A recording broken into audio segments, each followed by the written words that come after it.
Greetings, Chuck the Blue Wizard here, and it's time for a little update on the Cleric. But first, you like the new set? I didn't move or anything, I just kind of moved things around, and I wanted a background that wasn't just my hobby space. So now you get all this stuff. So like I said, this is a update to the Cleric Hero. If you haven't watched that video yet, then make sure you do, so you can understand the purpose of the Cleric and understand the purpose of the Hero, and you'll know a little bit of what I'm talking about. You can find the link to that video in the description, or probably on an eye that popped up on the screen at some point. And if all you care about is the Cleric update, I will be including time codes in the description of the video, and you can scrub along to that and skip this part. It'll make me very sad, but you can do it. I also want to give you a little update on what's coming up and the content schedule and things like that going forward. But before you scroll away, make sure you hit that subscribe button down at the bottom. Give me a like and a comment and all that stuff, and really helps the channel grow. As of this recording, we have over 400 subscribers. We are almost to 500, which would be really kind of quite huge for me, so help me out here. And if you want to support me even further, you can subscribe to my Patreon. It's only $5 a month, and you'll get access to all my videos 24 hours early. In addition, there are also other posts and things that I put on there. I did a little update before even recording this, so them over there, they know a little bit more about what's going on. And heck, if you join, you'll also have a chance to win a painted copy of HeroQuest. More on that later. So let's get into the update. So when I released the Cleric video, I got a lot of suggestions and feedback. And thank you all for everything that you mentioned in the comments. I really do appreciate it. I read all of them, even if I didn't respond. And as of right now, it's the most viewed video on my channel, which is crazy. So thank you so much for that. It's got over 6,000 views at this point, I think, which I did not expect. Now onto the changes. First of all, I didn't want to go too crazy with the changes. I wanted them to be more iterative than just like, well, scrap the whole thing and starting over. So if you've already been playing with it, then it won't be too different, but there is one big one, and that is everyone's elephant in the room, or at least my elephant in the room, Zealotry. Zealotry is gone. Poof. That is probably for the best. The all skulls critical hit thing, as fun as it sounds, is a little overpowered, and I understand people are like, you know, oh, that's a bridge too far. So we're gonna replace it with a brand new spell, which is a buff. And it kind of leans into more of the support thing, but it still has a little bit of that edgy flavor to it. I give you Battle Hymn. Battle Hymn works nothing like Zealotry. It does have a little bit of a callback to it. Battle Hymn gives the Cleric and all heroes it can see one additional attack dice. It works a lot like Courage in the sense that it will last until all the monsters that the Cleric can see are gone. Note, that's not all the heroes can see, just the Cleric. If the Cleric can't see any more monsters, then the spell ends. In addition to that, if the Cleric rolls all skulls on its attack, it gets one additional body point of damage. It can still be blocked just like a regular attack, but for instance, if you rolled 2 skulls on your mace, instead of just dealing 2 body points of damage, you're going to deal 3. With that, if the monster blocks one of them, it still gets to deal 1 additional body point of damage, dealing 2. It's kind of situational, and it won't always be as effective, especially if you got monsters that are rolling hot defense dice. I'm going to test this spell and all the other spells out in a scenario that I'm going to craft. It's going to be kind of an undead gauntlet, and I'll talk a little bit more about that when I get to the concerns section, which is next. One more spell has got a little bit of a change, and that is Healing Light. This is something I'm going to experiment with because I thought that just having the one healing spell does kind of hamper the Cleric as a healer, so I gave it 2 uses instead of just 1. All that means is that you can use Healing Light twice instead of once, and if you pray to restore Healing Light, it only restores 1 charge of it, basically. You get 1 use of Healing Light back instead of both of those uses. And it'll say all this on the card, so you don't have to worry about remembering the charges. And this just puts it on par with a wizard that has taken both the earth and water spell schools. 2 heals for 4 body points each, or 2 for 2 different heroes, depending on which one works better for you. Prayer is getting a buff as well, and I wanted to make it a little bit more of a viable mechanic, because as it stands right now, when I played, Prayer went off once and then never again. And since the Cleric can't use potions of recall, it needs to have some way to get some of those spells back. And it'll make it really powerful early on, but as these items become more available, it's a little less of a strong mechanic, and it kind of balances everything out towards the middle to end game. There's no real end game in HeroQuest, it just keeps going. And all I did was make it so that the first time you roll for prayer, it only fails on a 1. So I shifted the dice table from 2 to 6 on 0 times, 3 to 6 on 1 time, so that it is a 2/3 of a chance, and then 4 to 6 after that, so it's a 50-50, and then 5 to 6, and then 6 and up. It's the same thing from there on. It's just the first time you pray, if you've not prayed at all through the entire quest, it only fails on a 1. There's still a chance for failure, but it's a lot less so. There's also one little change that I made to the mace and also the warhammer. It's kind of you guys' fault for not calling me out on it, and I kind of just forgot about this. And that is I added a little line of text at the bottom of them that says it may not be used by the wizard. So if you've been using it on your wizards, sorry. It honestly doesn't make any sense for them to wield these big heavy hammers. It just slipped my mind because most of the time wizards don't use big equipment anyway. My bad. Your maces and warhammers can't be used by the wizard. Blessed Hammer of Light stayed the same because it can only be used by the cleric anyway.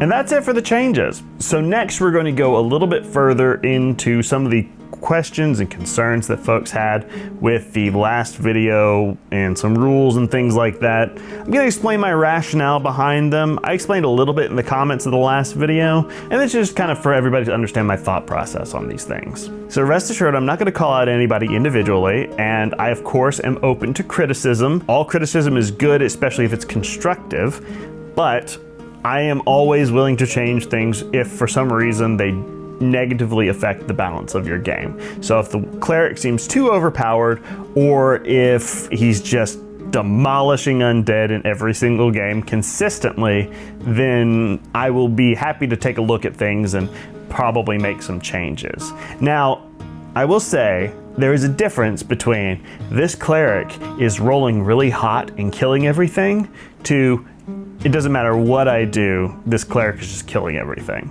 That's a big difference. Chance is always a factor. So the first thing is the weapons, and that's the mace, the warhammer, and the blessed hammer of light. Some folks were concerned that these abilities are too strong to have on regular equipment that you could just buy. And I can understand that, since the only rerolls that you get are on artifacts like Fortune's Longsword, which only lets you reroll 1 attack for the entire quest, and also the Raven's Talon, which only lets you reroll black shields. So those are really strong abilities, and I can see where folks are coming from, thinking the ability to reroll 1 attack die on just a regular weapon could be really strong and possibly negatively affect the game's balance, be a little bit overpowered. However, I'm going to caveat it with this. The mace and the hammer only work on 1 type of enemy, and that is the undead. And it only affects if you didn't roll a skull. Forget about the ghosts. The ghosts are undead, but you only hit them on black shields anyway. So it doesn't really affect those really hard to hit undead. So there are a few quests where re-rolling 1 attack die against an undead creature is going to be very good. You're right. Maybe everybody should bring a mace for those particular quests. Or maybe everybody should bring a warhammer for those particular quests if you can afford it. But that being said, it's very situational otherwise. And you probably would only want at least 1 character carrying these things because you're not getting any sort of added benefits from them otherwise. You're going to get much more use out of your battle axe, which can swing for 4, or your artifact weapon that's going to be dealing additional damage to the undead. It really is up to the player. There's also holy water, which is just a straight up kill against any undead creature, and it only costs 400 gold coins. Sure, it's limited, but it's a complete kill. I think that the re-rolling 1 attack die against the undead is probably just a little bit more effective, honestly, holy water than spending 400 gold to chuck one at them, but you still have that option. That also makes me think, I wonder if we could do something with holy water and the cleric, but that's another video.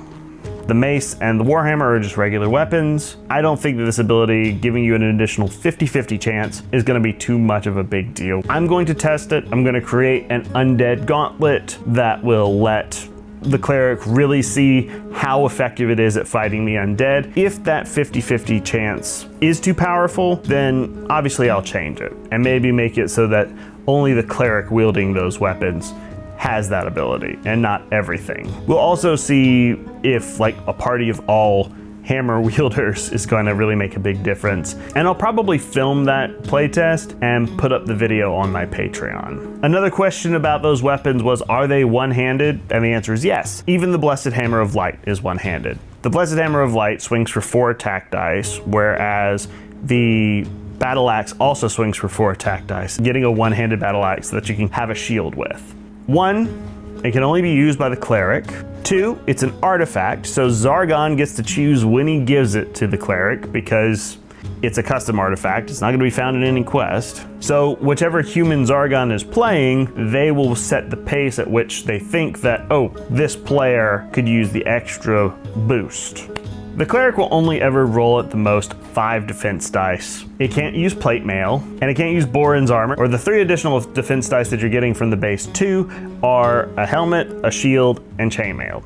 And that's as much as you'll ever be able to use, unless you can find artifacts that boost that up a little bit. And so, with the Hammer of Light being an artifact, and being able to attack with 4 attack dice on the cardinal directions, and 3 attack dice on the diagonal, it really just honestly saves you from having to lug a whole bunch of different weapons and swapping them constantly, since it can only be used by the cleric. Since your other characters that can use a battle axe, they would go down to 5 defense dice from using a battle axe anyway because it's two-handed, if they were fully kitted out. This only gives the cleric a slight advantage when it comes to money. So that's my reasoning behind keeping them all one-handed right now, because a one-handed mace makes sense.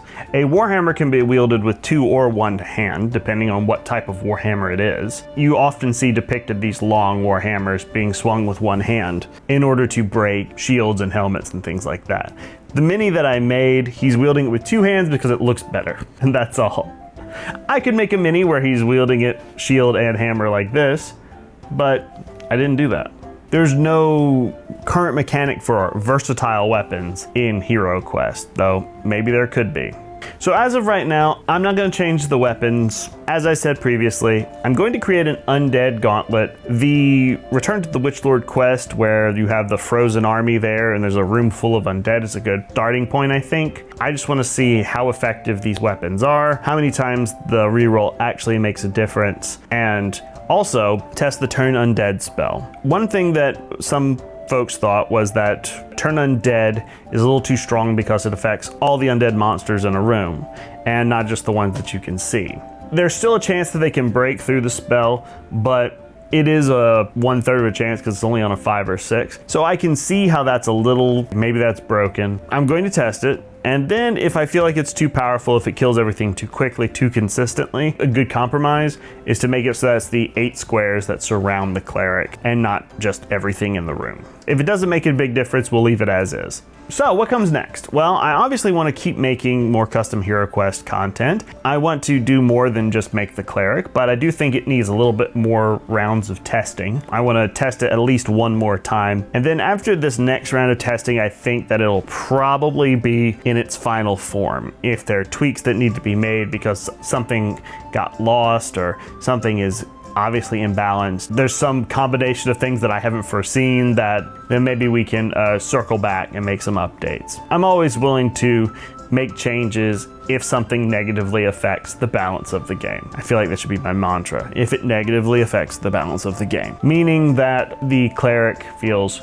too strong as opposed to the other heroes. After this whole next round of testing, I feel fairly confident with where the cleric is, and we'll say it's good. But I want to add more stuff to it, of course, and I want to look at some heroic boons. I finally got my copy of Wizards of Morcar, which I think it's right there.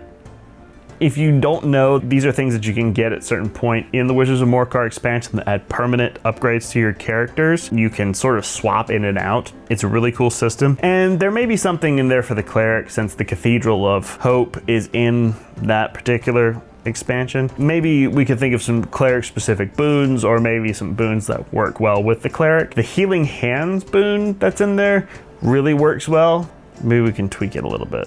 I'll workshop it. And if you have any suggestions for heroic boons that could work with the Cleric, or some potential upgrades for the Cleric later on, let me know in the comments below. I'm always reading the comments and looking to see what other folks have as suggestions. I want folks to use this hero as much as I want to use it in my own home games. That's the reason why I put it out there in the first place. The last thing that I want to make is a piece of artifact armor for the Cleric. I haven't really nailed down how I want it to work with the flavor of the base game, just because there's a lot of different artifact armors already in there. I want to make one so that it fits with specifically the Cleric, and it's not one that the other heroes are going to be fighting over. And that's it for the Cleric. Now I want to give you a quick update on the channel, and also how you can win that HeroQuest game that's painted. If all you cared about was the Cleric, you can go ahead and switch off now. It'll make me very sad, but thanks for watching. First of all, if you stuck around, thank you. You guys are the real ones. Really, really, really appreciate all the folks who have come in and subscribed off of the Cleric video, and also all the folks who've been going back and watching maybe some of my other content. So here's a little update. Originally, I wanted to release a video every other week, 2 a month, but with my schedule and the way that things have been working out, it seems like it may be closer to getting a monthly video out, which is just, it's just how it is. I have a family, I have, responsibilities. We went on vacation a couple of weeks ago and it threw everything off, so I had no time to work on anything. And that's why this video is so late. So we're shooting for a monthly release. Hopefully that's okay with you, but if I can, I will release more videos if I have the time and ability to make them. But for now, just expect at least one a month. And the last video has been huge for the channel. We've got over 400 subscribers now. We're this close to 500. It's crazy, and thank you so much if you subscribed off of the last video. Once again, we are at over 6,000 views on that video, which is insane to me. It may not be that big of a deal to a lot of folks on YouTube, but for me, it's pretty big. And also, if you're still watching at this point, don't be scared. Just hit that little subscribe button if you haven't already. It's not gonna bite you. At least I don't think so. I don't think YouTube's added that feature yet. Also, leave a like and a comment. If you have a comment to say, like, hey, congrats on 6K, I would love to hear from you. So the next videos that I've been working on, I started writing the script for it. I thought it was gonna be 1 video, and then it turned into 2 videos, and now it's turned into 3 videos. I wanna make a kind of a guide to getting started with HeroQuest, and the reason why is because every single time that I bring up HeroQuest to anyone, it's always 2 reactions. 1, HeroQuest? I didn't know that was still around. Or, what's HeroQuest? So I wanted to make a video that breaks down the different versions of HeroQuest that are out there, the positives and negatives between all of them, where folks should just get started. It's not really intended for someone who's already been playing HeroQuest forever. It's mostly intended for someone who is curious about HeroQuest, or it's intended for that person who has been playing HeroQuest forever to send to their friend who's like, hey, what's that HeroQuest thing that you always talk about? And that way you don't have to explain it. I can explain it. And so that'll be a 3-part series. The first part will cover which version of HeroQuest should you buy. The second part will cover all of the expansions, what they are and what's in them. And then the last part is going to be a short thing about the story, which order you should play the expansions in, and just to give people sort of a general vibe behind HeroQuest. And don't worry, I'll be talking about the old version as well as the new version. So keep an eye out for that. Now, I promised you information on how you could win a painted copy of HeroQuest, didn't I? So you want a copy of HeroQuest, eh? Well, have I got good news for you. What if I told you that you could win one, and not only that, have it painted too? All you have to do is subscribe to my Patreon by the end of the year, December 31st, 2026. If I hit 100 patrons before the end of the year, then I will be giving away one painted copy of HeroQuest to a lucky patron. That's right, one lucky patron out of the 100 will be getting a painted copy of HeroQuest, the game system, not First Light. That way, you can have all of these lovely painted miniatures for your game. That's patreon.com/Blue Wizard Studio. It's only $5 a month. You get access to all my videos 24 hours early and free weekly updates. And you'll be first for anything else that's coming there. Do you want a Discord? Well, maybe we'll start one if enough people want one. Just join for your opportunity to win Painted HeroQuest! Yeah, that'll be a short. That's it for me. Thanks so much. Again, subscribe to the channel if you haven't subscribed already. Support me on Patreon. And thank you to all of my patrons already who support me. It really does a lot to help me want to keep making these videos and provide great content for you. So, until next time, bye-bye. That whole Painted HeroQuest thing really, took it out of me. I can feel myself fading. Blue Wizard needs food badly. Mr. Stark, I don't feel so good. Congratulations! Your name will be recorded in the Hall of Legends for all to see.